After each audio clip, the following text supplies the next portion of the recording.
So if you look over here on the side, we have these different things called folders. We have assignments, lines and polygons, and markers. Folders can be useful for organizing your different items that are on the map. And we can actually create new folders, which if we have dog teams coming back and ground pounders and other things and clues, we might want to have different folders for all of our different objects so that we are able to quickly organize and look at and hone in on what information we want.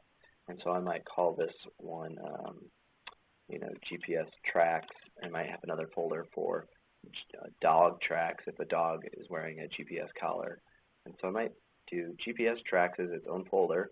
And from the last video, we actually brought in and imported a GPS track. And so if I just go back and either click on that GPS track that we imported last time, or if I go and click over here and click Edit, I can go to the folder and change it to the GPS track folder. And so now I have this GPS track folder over here and my lines and polygons folder up here. If you look there, you can actually, make assignment folders and lines and polygon folders get smaller or larger, and which will help you when you start to get a lot more information on a map. Can really increase or decrease the clutter of your map. And so that's how you create a folder.